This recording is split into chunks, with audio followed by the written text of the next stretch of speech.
Peace and blessings, y'all. In this corner, Boston 24. Good evening, good evening. How's everyone doing this evening? Hope everybody's doing well. As always, God is great. God is good on this side, and I really can't complain. So I'm just going to piggyback a little bit off of the fight last night between Michel Rivera and Frank Martin at the 135-pound division. I did a video on this already yesterday, 2 videos, and the last one I did was after the win by Frank Martin, unanimous decision.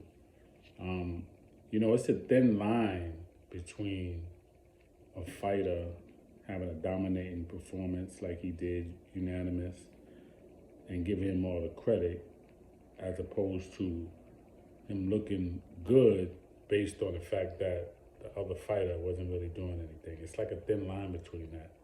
And I'm kind of straddling the fence with this fight, because it was a 50-50 fight, and Frank Martin did make it like 100-0 fight because he totally dominated him. But was it more that Michel Rivera didn't do anything? Well, I would have to say it had a lot to do with that. Just honestly, I don't know Frank Martin, I don't know Michel Rivera, so I can't, say that I'm favoring one over the other, no matter who I thought was going to win or wasn't going to win. I said it was a 50-50 fight. I did lean toward Michel Rivera a little bit based on his experience, but to get beat the way he got beat and totally dominated like that, you would have to say that he contributed to that win, right? How did he contribute to it?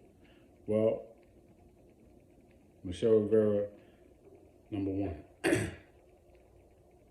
he has a 71-inch arm reach to Frank Martin, which is 68.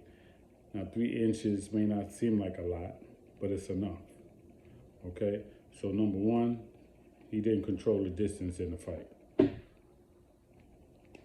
And if you would control the distance in the fight and not let Frank Martin measure him as he was measuring him, which he does, he keeps his arm out, keeps the glove in front of your face, keep parrying like that, pushing it, right, to throw you off. To throw you off so that you'll be hesitant to throw a punch, and then he throws his. Whereas if you're paying attention and you got a game plan, you see him doing that in other fights. If you studied him, if your trainer studied him properly, then you know, okay, when he does that, throw your shot. Throw your shot. Make him keep that arm down. But if you allow him to just do that and you don't throw nothing, then he's going to keep doing it. So that's number one. Number two, he didn't throw a jab, which would have kept him at. So now you talking about keeping him at a distance, at range, controlling the distance, which is number one. Number two, having a consistent jab. So now I'm controlling the distance. I'm staying the arm's length away from him, right? My 71-inch reach that I got, I'm keeping him at bay with that. Now I'm incorporating the jab back. So now I got 2 things working for me. I'm controlling the distance and my jab is popping, right? Now that's keeping him more at bay. Then once I get some jabs in there and I can make him respect that, then that's when I start popping my right? I start going to the body. I start throwing my uppercuts, coming up the middle, right? Everything is off the jab. I don't know why these guys don't understand that, why they don't get it, and why these trainers don't emphasize that.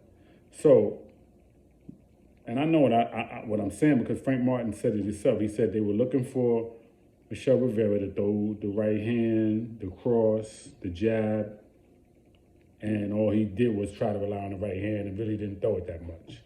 That's what he said, right? So he said it made it easier for him to win the fight. Michel Rivera basically didn't. His punch percentage was very, very low. He barely landed anything. So that means that they didn't have a good plan, and they didn't have a backup plan, a B or C. They didn't know how to readjust to what was going on. And then I watched the interview with him. He did an interview after the fight, and he looked out of it, man. He said he don't know what he's going to do. He said that he had a hard time making 135, which I could understand that. Okay, but then when he was asked what you're gonna do, you're gonna go up to 140. He said he don't know. But if you had a hard time making 135 for this fight, why wouldn't you want to go up to 140? Are you trying to get a rematch at 135? I don't know. I mean, he totally dominated you, so I don't know if you can get it, but it's possible. You could at least try to petition for it, say, yo, that wasn't me, man. Let me try this again. But if it was hard for you to make that weight, then go up to 140. Don't make no excuses, man. Just do what you got to do. He got totally dominated, man, at the end of the day. And,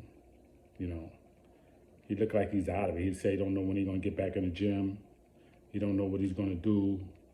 He don't know what happened. He feels bad. He feels like he embarrassed himself. These are the things he was saying in the interview after the fight that I saw earlier today. He just looked like he's out of it, man. I would never knock a man when he's down. So I would say, man, pull yourself up, man, by the bootstraps, man. Pull yourself up, man. If you're going to beat yourself up, you use a feather, man. Don't beat yourself up too bad, man. It happens, man. Okay, it happens to the best. Okay, not everybody, but it happens to some of the best, man, that you get a loss. Loss is not the end of the world in boxing, man. Okay? Go back and watch the tape and see what you did and didn't do. And concentrate on it and correct those mistakes, man. Always remember how you got to dictate a fight, man. You want to be the dictator. You want to control the distance. You want to have a jab. Defense. You want to defend. You want to block. You can't bob it. He made Frank Martin miss at times, man. Frank Martin throws a lot of wide, long punches. And he throws with a lot of authority. And there was times where he threw and Rivera was up under that joint. You know what I mean? Made him miss by long shots. But he didn't counter, though. He didn't capitalize on it. You gotta work on all of that. So you got a few things to work on. Okay? It's not the end of the world. It's a loss. But you can rebound from it. Okay? So, hey, man, get yourself together, brother. You're young. You're 24. Man, you got a whole lot of boxing ahead of you, man. Just work on that. Muhammad Ali, your idol, he had losses, but he was the greatest heavyweight ever. Okay, so don't worry about that. You got to just move on. Okay? Go back to the drawing board and work on those things. Maybe you might have to get a new trainer.